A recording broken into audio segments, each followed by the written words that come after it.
Welcome to image Infotech. இந்த வீடியோவில் நீங்கள் என்ன பார்க்க போகிறீங்கன்னா, இப்போ ரீசெண்டாக நம்ம இந்தியாவில் நடந்துக்கிற அரசியலுடைய ரிசல்ட்டை பற்றி தான் நம்ம பேச போகிறோம். ஸோ இப்போ வரையுமே நம்ம இந்தியாவுடைய பிரைம் மினிஸ்டர் யார் அப்படின்னு சொல்லிட்டு நிர்ணயிக்கப்படவில்லை. அந்த ஒரு சுச்சுவேஷன் நம்ம இந்தியாவில் நடந்துட்டு இருக்கு. ஸோ இதுக்கு ரீசன் என்ன, பாஜக எவ்வளோ சீட் வந்து கைப்பற்றியிருக்காங்க, அதாவது இண்டிவிஜுவலாக அவங்க மெஜாரிட்டியாக எவ்வளோ ஜெயிச்சிருக்காங்க, இந்த பக்கம் காங்கிரஸ் எவ்வளோ ஜெயிச்சிருக்காங்க, கூட்டணி கட்சிகள் வந்து யாருக்கு சப்போர்ட் தரப்போகுது, so next prime minister of India யார் அப்படின்றத நம்ம இந்த வீடியோவில் டீட்டெயிலாக பார்க்க போகிறோம். ஸோ வாங்க வீடியோக்குள்ளே போகலாம்.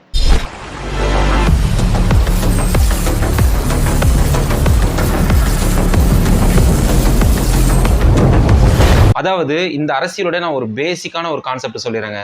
நம்ம இந்தியாவில் பார்த்தீங்கன்னா 543 தொகுதி இருக்குது. இந்த 543 தொகுதியிலையும் பார்த்தீங்கன்னா ஒவ்வொரு ஸ்டேட் வாரியாக ஒரு சில தொகுதிகள்லாம் பிரித்து கொடுத்துருவாங்க. ஸோ அப்படி இருக்கிற பட்சத்தில் ஓவரால் ஸ்டேட்டில் மொத்தமாக கவுண்ட் பண்ணி ஒரு பார்ட்டியும் இன்னொரு பார்ட்டியும் இவங்க ரெண்டு பேரும் சேர்ந்து மொத்தமாக அந்த 543ல் டிவைட் 272, இந்த 272 யார் கெயின் பண்ணுறாங்களோ அவங்க தான் இந்தியாவுடைய பிரைம் மினிஸ்டர், அதாவது பிரதமர் அப்படின்னு சொல்லிட்டு தேர்ந்தெடுக்கப்படுவாங்க. ஸோ இதுதான் எலெக்ஷன் கமிஷனுடைய ரூல்ஸ், ஓகேங்களா? இது எல்லாருக்குமே தெரிஞ்ச ஒரு விஷயம் தான். ஸோ நிறைய பேர் வந்து இப்போ கன்ஃபியூஸ் ஆகிருக்காங்க, இதோடைய ரிசல்ட் என்ன, இப்போ பிரைம் மினிஸ்டர் யாருன்னு தெரியல. ஸோ 295 வந்து மோடி வந்துட்டார்ல, ஸோ அவர் தான் பிரைம் மினிஸ்டர்னு சொல்லிட்டு நிறைய பேர் பேசிக்கிறாங்க. இவங்க 233 இவங்க எதிர்கட்சியாக இருக்காங்கன்னு சொல்லிட்டு நிறைய பேர் பேசுகிறாங்க. சந்திரபாபு நாயுடு வந்து ஏன் மோடிக்கு சப்போர்ட் பண்ணணும், அப்படி சப்போர்ட் பண்ணலன்னா என்ன ஆகுது, இப்போ நிறைய கொலபரேஷன் வந்து நிறைய பீப்புள்ஸ் கிட்டே இருக்குது. ஸோ தெரிஞ்சவங்களுக்கு ஒன்றும் பிரச்சனை இல்லை, ஸோ ஓரளவுக்கு நல்லாவே கிளியராக தெரிஞ்சிருக்கும். ஸோ தெரியாதவங்களுக்கு ஒரு சில இன்ஸை வந்து நான் டீட்டெயிலாக சொல்ல போகிறேன். ஸோ அதுதான் இந்த வீடியோவில் நம்ம பார்க்குறோம். இப்போ பார்த்தீங்க அப்படின்னா நான் சொன்னேன் இல்லைங்களா, 543ல் 272 சீட்ஸ் யார் கெயின் பண்ணுறாங்களோ அவங்க வந்து நம்ம இந்தியாவோட பிரைம் மினிஸ்டர் அப்படின்னு சொல்லி சொன்னோம். ஸோ இந்த பட்சத்தில் 272 அப்படின்றது கூட்டணி கட்சிகளெல்லாம் சேர்த்தியும் 272 கெயின் பண்ணலாம். 272 வந்து இண்டிவிஜுவலாக மெஜாரிட்டி, இப்போ ஓன் பார்ட்டி, இப்போ லைக் வந்து இந்தியாவில் காங்கிரஸ், பிஜேபி இவங்க இருக்காங்க அப்படின்னா இவங்க ரெண்டு பேரும் கூட்டணி இல்லாமல் இண்டிவிஜுவலாக 272 இந்த மாதிரி எடுக்கிற மாதிரி பட்சத்தில் இருந்ததா, அதாவது 272 ஒரு பார்ட்டி எடுத்துறாங்க, இவங்க கம்மியாக எடுத்துருக்காங்க அப்படின்னா இந்த 272 வந்து மெஜாரிட்டி இருக்காங்க, இவங்க தான் பிரைம் மினிஸ்டர். இவங்க வந்து பார்த்தீங்கன்னா கூட்டணி கட்சியாகவும் இருக்கலாம், இண்டிவிஜுவலாகவும் இருக்கலாம். பட் என்னை பொறுத்த வரையும் இவங்க சுயேட்சையாக இருந்து ஒரு மெஜாரிட்டியாக 272 சீட்டை கைப்பற்றிட்டாங்க அப்படின்னா இவங்களுக்கு எந்த ஒரு அப்ஜெக்ஷனும் இல்லை, இவங்க தான் பிரைம் மினிஸ்டர். வெளியே வந்துட்டு நம்ம ஆனஸ்ட்டாக வந்து நான் தான் பிரைம் மினிஸ்டர் அப்படின்ற மாதிரி ஒரு கெத்தாக வெளியே வரலாம். பட் இந்த பட்சத்தில் இன்னைக்கு ஜூன் 4 அன்னைக்கு யாருமே இந்தியாவே எதிர்பார்க்கல இந்த மாதிரி ஒரு ரிசல்ட் வந்து பப்ளிக் கொடுப்பாங்க அப்படின்னு சொல்லிட்டு. ஸோ இதை வந்து நான் என்ன சொல்கிறேன்னா ஒன் ஆஃப் த ஒரு பெஸ்ட் ரிசல்ட் தான் நான் சொல்லுவேன். ஏன்னா மக்கள் வந்து அந்த அளவுக்கு ஒரு கன்ஃபியூஸ் ஆகிருக்காங்க. ஏன்னா இப்போ ஒரு சில இப்போது பிஜேபி, காங்கிரஸ், நான் இது ரெண்டுத்தை பற்றி சொல்கிறேனே. இப்போ பிஜேபினா மதத்தை பரவுற கட்சி அப்படின்னு சொல்லிட்டு ஒரு சைடெல்லாம் ஆர்கனைசேஷனில் மொத்தமாக எல்லாரும் பேசிக்கிறாங்க. காங்கிரஸ் வந்து பொருளாதார வளர்ச்சிக்கு கொஞ்சம் அவங்க வந்து அந்தளவுக்கு சப்போர்ட் பண்ண மாட்டாங்க, அவங்க இருந்தாங்கன்னா பொருளாதார வளர்ச்சி வளராது அப்படின்னு சொல்லிட்டு மக்களுக்கிடையே ஒரு கன்ஃபியூஷனான மைண்ட் செட். ஸோ அந்த மாதிரி ஒரு கன்ஃபியூஷனான ஒரு மைண்ட் செட்டில் தான் இந்த ரிசல்ட்டை கொடுத்துருக்காங்க. என்ன கொடுத்துருக்காங்க அப்படின்னு பார்த்தீங்க அப்படின்னா, இப்போ அந்த 543 தொகுதியில் 293 தொகுதியை வந்து பிஜேபி கைப்பற்றிட்டாங்க, ஓகேங்களா? 293 இன்க்ளூடிங் அலைன்ஸ், அதாவது வந்து கூட வந்து கூட்டணியில் இருக்கிறவங்களாம் சேர்த்து 293. இந்த பக்கம் பார்த்தீங்க அப்படின்னா கூட்டணியோடு சேர்த்து காங்கிரஸ் எவ்வளோ பற்றிருக்காங்கன்னா 233 தொகுதியை வந்து கைப்பற்றிருக்காங்க. நமக்கு நீட் எவ்வளோன்னு பார்த்தீங்கன்னா 272. இந்த 272 யாருமே வந்து இண்டிவிஜுவலாக சுயேட்சையாக ஓனாக வந்து கொடுக்க கிடையாது. அதாவது வந்து எப்படி சொல்கிறது, இப்போ என்னுடைய பார்ட்டி பிஜேபினா நான் மட்டும் 272 சீட்டை வந்து கைப்பற்ற கிடையாது. நான் கைப்பற்றினது பார்த்தீங்கன்னா, அதாவது பிஜேபி கைப்பற்றினது எவ்வளோன்னா 243 தொகுதியை வந்து இண்டிவிஜுவலாக பிஜேபி கைப்பற்றிருக்காங்க. ஸோ அதில் எந்த டவுட்டும் இல்லை. ஸோ அவங்க ஸ்ட்ராங்காக 243 சீட்டில் இருக்காங்க. இந்த பக்கம் காங்கிரஸ் வந்து இன்க்ளூடிங் அலைன்ஸோட எவ்வளோ இருக்காங்கன்னா 233 இருக்காங்க. ஸோ இந்த பட்சத்தில் 272 வரத்துக்கு இப்போது இந்தியாவுடைய ஒரு பெரிய சப்போர்ட்டிவ் கைட்லைன்ஸாக யார் இருக்காங்கன்னு பார்த்தீங்கன்னா, நம்ம தெலுங்கானாவில் இப்போ சிஎம்மாக ஆன சந்திரபாபு நாயுடு வந்து பார்த்தீங்க அப்படின்னா இப்போ சிஎம்மாக அந்த ஸ்டேட்டுக்கு அறிமுகமாயிருக்காரு. அதுவும் இல்லாமல் ஜெகன் தான் வர மாதிரி இருந்த சுச்சுவேஷனில் சந்திரபாபு நாயுடு வந்தது வந்து பார்த்தீங்கன்னா தெலுங்கானாக்கே ஒரு பெரிய ட்விஸ்ட்டாக இருக்குது. அந்த ட்விஸ்டெல்லாம் தாண்டி இப்போ பிரைம் மினிஸ்டர் லெவலில் இப்போ சந்திரபாபு நாயுடு வந்து பிஜேபிக்கு சப்போர்ட் பண்ணணும் அப்படின்ற ஒரு பச்சை வந்து விழுந்துருச்சுங்க. ஏன்னா சந்திரபாபு நாயுடுக்கு அலோகேட் பண்ண அந்த 16 சீட்டு, பிஜேபியில் 16 சீட்டு பார்த்தீங்க அப்படின்னா இவங்க வந்து கெயின் பண்ணிட்டாங்க. அதாவது தெலுங்கானாவில் கெயின் பண்ணாங்க. இப்போது அந்த 295 சீட்டில் இந்த 16ம் இன்க்ளூட் ஆகிருக்கு. மேபி இந்த 16 வந்து நான் கொடுக்க மாட்டேன், நான் வந்து ஆப்போசிட் கட்சியான காங்கிரஸ் கொடுப்பேன் அப்படின்ற மாதிரி இவர் பிரிஞ்சு போயிட்டா அந்த 295லேருந்து 16 கழியும். அதுக்கடுத்து பார்த்தீங்க அப்படின்னா நிதிஷ்குமார் அப்படின்ற ஒரு சைட்லேருந்து 14 சீட் இருக்குது. அந்த 14ம் 295ஓட கழிஞ்சா காங்கிரஸ் கூட போயிடும். ஸோ இதுதாங்க பிரச்சனை. இப்போது அந்த 16 + 14 30 சீட்டு, இந்த 293ல் 30 சீட்டு போச்சு அப்படின்னா 263. இந்த 263 வச்சுட்டு நம்ம பிஜேபியோட யாருமே பிரைம் மினிஸ்டராக, அதாவது இந்த 263 வச்சுட்டு பிஜேபி வந்து பிரைம் மினிஸ்டராக ஆக முடியாது. அது வேறு இல்லாமல் மற்றவை, அதாவது அதர்ஸ்ன்னு சொல்லிட்டு ஒரு 18 சீட் இருக்குது.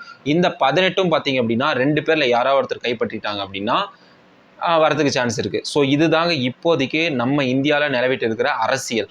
இந்த மாதிரி ஒரு எலெக்ஷன் ரிப்போர்ட்டை மேபி ஒரு 20 வருஷம் 30 வருஷத்துக்கு முன்னாடி ஃபேஸ் பண்ணியிருக்காங்க. இந்த மாதிரி பட்சத்தில் அதாவது எக்ஸிட் போல் வந்து என்ன சொன்னாங்க அப்படின்னா 300 அபோவ் வந்து கன்ஃபார்ம் பிஜேபி வின் பண்ணிடுவாங்க.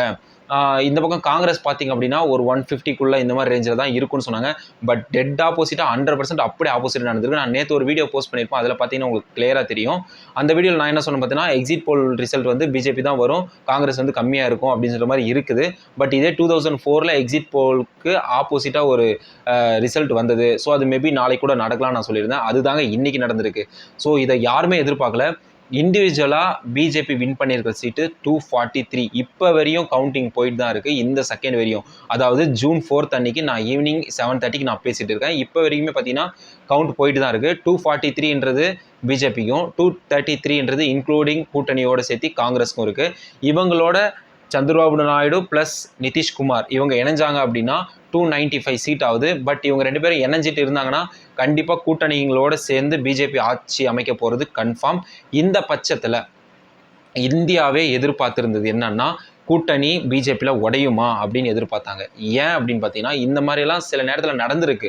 அவங்க என்ன ஒரு ட்விஸ்டான ஒரு கொஷின்ஸ் எல்லாம், அதாவது கூட்டணியாக போகிறவங்க வைப்பாங்கன்னு பார்த்தீங்கன்னா, நாங்கள் வந்து இப்போ என்னுடைய லைக் வந்து இப்போ சந்திரபாபு நாயுடு எடுத்துக்கோங்க, இப்போ நான் 16 சீட் வந்து நான் உங்களுக்கு கொடுக்குறேன், என்ன பிரைம் மினிஸ்டராக ஆக்குவீங்களா அப்படின்ற ஒரு டாஸ்க் மேபி வைக்கலாம்.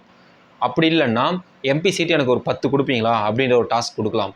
இன்னொன்று பார்த்தீங்கன்னா, டெபுட்டி பிரைம் மினிஸ்டர் வந்து என்ன ஆக்குவீங்களா அப்படின்னு சொல்லிட்டு சந்திரபாபு நாயுடு கேட்கலாம். இதுதான் பார்த்தீங்கன்னா ஆப்போசிட்டில் நிதிஷ்குமாரும் கேட்க சான்சஸ் இருக்குது. ஸோ இவங்க 2 பேருக்குமே ஒரு சில அவங்களுக்குள்ள ஒரு அண்டர்ஸ்டாண்டிங் வந்து ஒன்னாயிட்டு பிஜேபி கூட இணைஞ்சாங்க அப்படின்னா கண்டிப்பாக பிஜேபி தான் பிரைம் மினிஸ்டர் ஆகும். அதாவது நரேந்திர மோடி வந்து பிரைம் மினிஸ்டர் ஆவார்.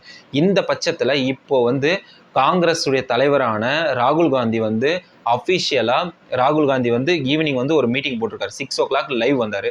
அந்த லைவ்ல என்ன சொல்கிறாருன்னா, மக்களுடைய தீர்ப்பு வந்து எனக்கு ஷாக் அளிக்குது, இதை நான் எதிர்பார்க்கல. அதாவது மக்கள் அந்த அளவுக்கு வந்து மோடி ஆட்சி மேலே வெக்தியாக இருக்காங்களா அப்படின்றது இந்த ரிசல்ட் காமிக்குது. அது வேறு இல்லாமல் நீங்கள் வந்து இந்த ரிசல்ட்டை எனக்கு கொடுத்துருக்கீங்க, கண்டிப்பாக அதை நான் தலைவணங்குறேன்.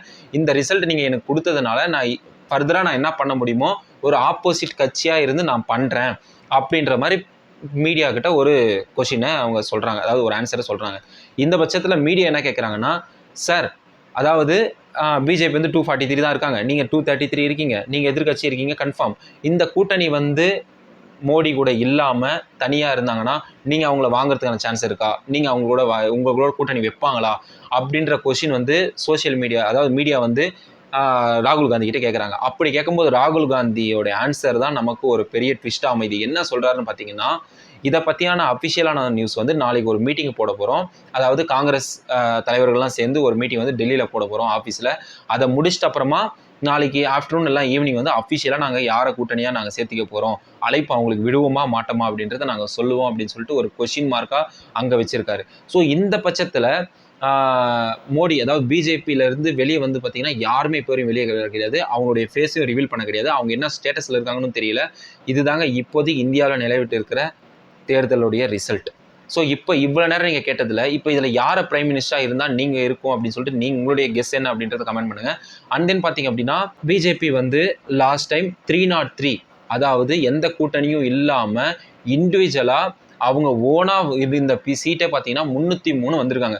272 எடுத்தால் போதும் அப்படின்ற பட்சத்தில் 303 எடுத்து மெஜாரிட்டியை கொடுத்து அவங்க கெத்தா ஆட்சியில் வந்து ஒரு 11:30க்கெல்லாம் வெளியே வந்து நரேந்திர மோடி கை காமிச்சிட்டாரு. அந்த அளவுக்கு ஒரு கெத்தான ஒரு ரிசல்ட் வந்து லாஸ்ட் இதில் இருந்தது. ஏன் இப்போ இல்லை அப்படின்னு பார்த்தீங்க அப்படின்னா ஒரு சில ரீசன்ஸ் தான். வரக்கூடாத இடத்துல காங்கிரஸ் வந்திருக்கு, காங்கிரஸ் வரக்கூடிய இடத்துல பிஜேபி ஒரு சீட் வந்திருக்கு. ஸோ அது என்னன்னு பார்த்தீங்கன்னா ஃபர்ஸ்ட் நம்ம தமிழ்நாடு எடுத்துப்போம். தமிழ்நாட்டில் எங்கேயுமே ஜெயிக்கல, ஆனால் யாரு கூடயும் அவங்க கூட்டணியும் வைக்கல. ஃபர்ஸ்ட் ஆஃப் ஆல் ஒன்னே ஒன்று வச்சாங்க. லைக் வந்து இப்போ பார்த்தீங்கன்னா பாட்டாளி மக்கள் கட்சி தருமபுரியில் வச்சாங்க. அவங்க ஒரு சீட்டு வர மாதிரி தான் இருந்துச்சு. எண்ட் ஆஃப் த 3:30 வரைக்கும்ங்க, 10 o'clockலேருந்து 3:30 வரைக்கும் பாட்டாளி மக்கள் கட்சி தருமபுரியில் வர மாதிரி தான் இருந்தது அன்புமணி ராமதாஸ். ஆனால் வந்து அவர் வந்து வர கிடையாது. 3:30க்கு மேலே அங்கே வந்து பார்த்தீங்க அப்படின்னா காங்கிரஸ் வேட்பாளர் வந்து வின் ஆகிறாரு 30,000 ஓட்டு வித்தியாசத்தில். அங்கேயும் சீட்டு போச்சு. அப்போது பிஜேபிக்கு டோட்டலாக தமிழ்நாட்டில் சுத்தமாக இல்லை. நம்ம எதிர்பார்த்தது எங்கெங்கே பிஜேபி எதிர்பார்த்தோம் நம்ம தமிழ்நாட்டில்னு பார்த்தீங்க அப்படின்னா, ஒன்று வந்து தருமபுரியில் எதிர்பார்த்தோம், இன்னொன்று வந்து கோயம்புத்தூரில் மேபி வரத்துக்கு சான்சஸ் இருக்குன்னு நம்ம சொன்னோம். ஸோ இந்த பட்சத்தில் இது ரெண்டு தான் நம்ம எதிர்பார்க்கும்போது கோயம்புத்தூரில் ஓப்பனிங்லேயே தெரிஞ்சிச்சு அண்ணாமலை அவர்கள் வந்து ஸ்டார்டிங்லேருந்து பின்னடைவில் இருந்தார். அப்புறமா ஒரு 11 o'clock 12 o'clockலாம் போகும்போது ரொம்பவே ஓட்டு வித்தியாசத்தில் ரொம்ப பேக் போயிட்டார். ஏடிஎம்கேவும் பேக் வந்துருச்சு. மெஜாரிட்டியில் பார்த்தீங்கன்னா டிஎம்கே. ஆனால் யாருமே எக்ஸ்பெக்ட் பண்ணல டிஎம்கே மேபி வருவாங்க அப்படின்னு தான் பேசியிருந்தாங்க. பட் டிஎம்கே வந்தது பெரிய அதிர்ச்சியாக இருக்குது. ஸோ இதுதாங்க தமிழ்நாட்டில் பிஜேபிக்கு அகைன்ஸ்டாக நடந்த ஒரு விஷயம். ஓகேங்களா? இந்த பட்சத்தில் ஏடிஎம்கேல பார்த்தீங்க அப்படின்னா இங்கே வந்து விஜயகாந்தோடைய பையனான விஜயபாஸ்கர் வந்து விருதுநகர் தொகுதியில் வந்து நிற்கிறாரு. கிட்டத்தட்ட பார்த்தீங்கன்னா 2,47,000 ஓட்டு வந்து கெயின் பண்ணியிருக்காரு.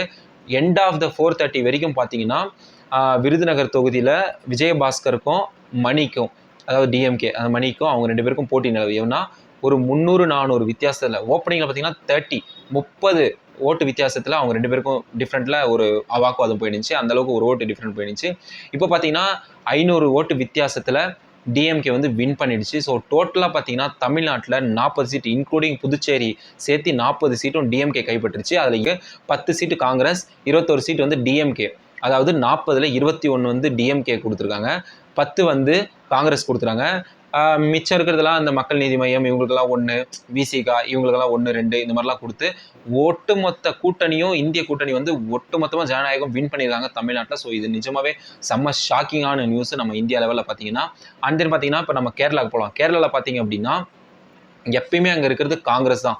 சுட்டு போட்டாலும் அங்கே வந்து பிஜேபி வரத்துக்கு நாங்கள் அலோவ் பண்ண மாட்டோம்னு ஓப்பனாக பப்ளிக் வந்து சொன்ன நிலமையில சுரேஷ் அப்படின்ற ஆக்டர் வந்து அங்கே நின்று பிஜேபியில் வின் பண்ணியிருக்காரு. ஸோ கேரளாவில் ஒரு சீட்டு பிஜேபி வந்திருக்குங்க. அது நிஜமாக ஷாக்காக இருக்குது. ஸோ ரொம்பவே ஒரு டிஃப்ரெண்ட்டான ஒரு ரிசல்ட் அங்கே வந்தது. ஸோ கேரளாவோட ஸ்டேட்டஸ் வந்து இதுதான். மற்றபடிக்கு எல்லாமே அவங்க ஆஸ் யூஷுவல் காங்கிரஸ் தாங்க.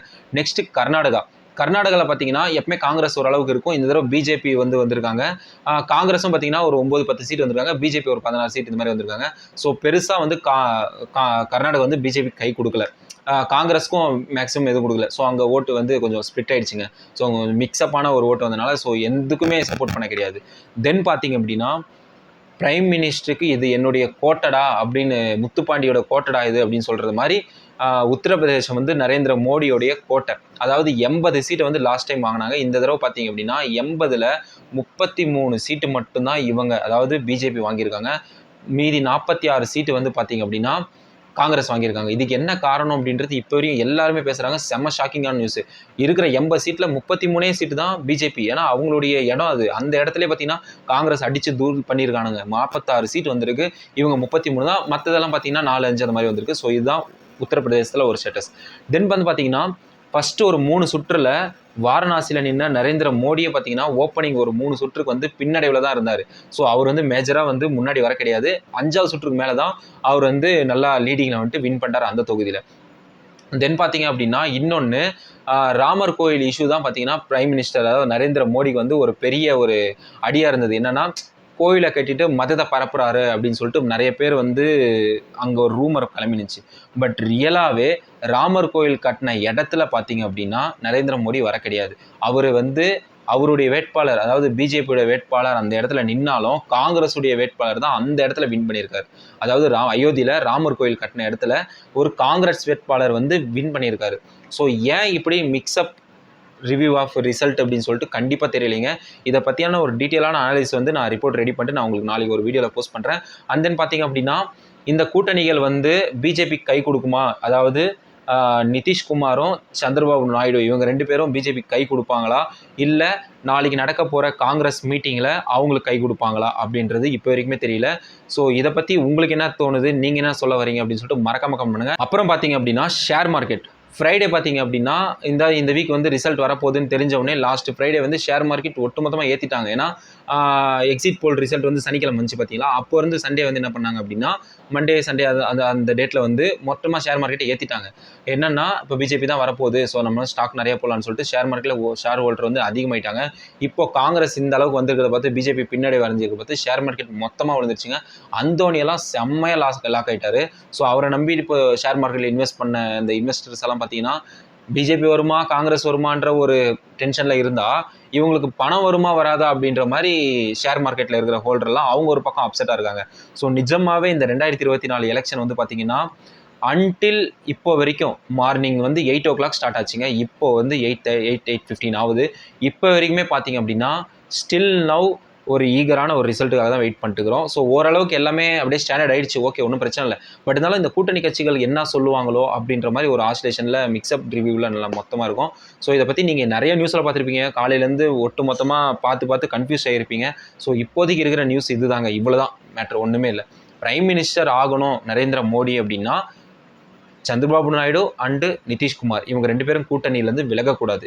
சந்திரபாபு நாயுடு நிதிஷ்குமாரும் பிஜேபி கூடயே இருந்தால் 272 தொகுதி வந்து அசால்ட்டாக வின் பண்ணிட்டு இவங்க கண்டிப்பாக திருப்பியும் கூட்டணி ஆட்சி அமைக்கிறதுக்கான சான்சஸ் ரொம்பவே அதிகமாக இருக்குது. அன்டில் அப்புறமா இன்னொன்று பார்த்தீங்கன்னா நாளைக்கு நடக்க போகிற காங்கிரஸ் மீட்டிங்கில் இப்போ சந்திரபாபு நாயுடும் நிதிஷ்குமாரும் அவங்களுக்கு அலைன் ஆகிட்டாங்க அப்படின்னா நரேந்திர மோடி ஆட்சி அமைக்கிறது கஷ்டம். ஸோ இது 2த்துல எது நடக்க போகுது அப்படின்றது நாளைக்கு தான் தெரியும். ஸோ இதை பற்றினான ஒரு அப்டேட் வந்தது அப்படின்னா நான் உங்களுக்கு கண்டிப்பாக அப்டேட் பண்ணுறேன். அண்ட் தென் பார்த்தீங்க அப்படின்னா லாஸ்ட் டைம் நரேந்திர மோடி ஆட்சி அமைச்சது பார்த்தீங்கன்னா மெஜாரிட்டியில் வின் பண்ணி நீங்கள் கூட்டணியில் யார் இருந்தாலும் சரி இல்லைனாலும் சரி நீங்கள் விலகி போகிறதா இருந்தால் கூட போங்க, அதை பற்றி எனக்கு கவலை இல்லை அப்படின்ற ஒரு கெத்தோட நல்லா ஒரு கட்ஸாக நின்றுட்டு அவர் ஆட்சி பண்ணார். பட் இந்த டைம் பார்த்தீங்க அப்படின்னா அவர் ஆட்சி அமைக்கிறதே கூட்டணி கட்சியால் தான். அவர் ஆட்சி அமைக்கணும்னா கூட்டணி கட்சிகள் சப்போர்ட் பண்ணணும். ஸோ இந்த மாதிரி பட்சத்தில் அப்கமிங் நெக்ஸ்ட் இயரில் மேபி அவர் அந்த கூட்டணி கட்சிகள் எதுவும் விலகாமல் இவர் கூட சப்போர்ட் பண்ணிட்டு ஆட்சி அமைச்சிட்டாரு அப்படின்னா அந்த 5 வருஷமே ஒரு கஷ்டமான ஒரு வருஷமாக தாங்க போகும். ஏன்னா இந்த கூட்டணி அமைச்ச அந்த தொகுதிகள் எல்லாம் பார்த்தீங்க அப்படின்னா அவங்க வந்து ஒரு சில கொஷின்ஸ் இல்லை ஒரு சில அலவன்ஸ் எல்லாம் இவங்க கேட்பாங்க. லைக் வந்து இப்போ வந்து அவங்க ஸ்டேட்டுக்கு வந்து ஒரு வெள்ளம் வந்து ஒரு பாதிப்பு அடைஞ்சிருதுன்னா எனக்கு இத்தனை 1000 கோடி எனக்கு வேணும் அப்படின்னா கொடுத்து தான் ஆகணும். ஏன்னா கூட்டணியில் இருக்காங்க, அவங்க கூட்டணி விட்டு போயிட்டான் அப்படின்னா ஆட்சி கலைஞ்சிடும், திருப்பியும் வந்து ஆட்சி ரீஎலெக்ஷன் வரும். ஸோ இந்த மாதிரி நிறைய டிராபேக்ஸ் இருக்குது அவங்க கூட்டணியில் அமைஞ்சாங்கன்னா. பட் லாஸ்ட் டைம் மோடி வந்து கூட்டணியில் இல்லாமல் சுயேட்சா நின்று ரொம்பவே பெரிய மெஜாரிட்டியில் வின் பண்ணி கெத்தாக ஆட்சி பண்ணார். இந்த டைம் ஆட்சி பண்ணாலும் எல்லாத்தையும் சைலண்ட்டாக இருந்துட்டு கூட்டணிக்கு சப்போர்ட் பண்ணிவிட்டு அவங்களோட மிங்கிள் ஆகிட்டு பண்ண வேண்டிய ஒரு அரசியல் இந்த வருஷம் இருக்குங்க. ஸோ இதுதான் 2024 லோக்சபா எலெக்ஷனுக்கான ஒரு ரிவ்யூ. ஸோ இதை பற்றி நீங்கள் என்ன நினைக்கிறீங்கன்னு மறக்காம கமெண்ட் பண்ணுங்கள். இன்னொரு நல்ல வீடியோவில் சந்திப்போம். நாளைக்கு இதை பற்றி நான் அப்டேட் என்னன்றதை நான் உங்களுக்கு சொல்கிறேன். ஸோ இந்த வீடியோ உங்களுக்கு பிடிச்சிருந்தா லைக் பண்ணுங்கள், ஷேர் பண்ணுங்கள், நம்ம சேனலை சப்ஸ்கிரைப் பண்ணிக்கோங்க, பெல் பட்டன் அழுத்திக்கோங்க. அப்போ தான் நான் போகிற வீடியோ உங்களுக்கு நோட்டிஃபிகேஷன் வரும். இன்னொரு நல்ல வீடியோவில் சந்திப்போம். Until tata, by.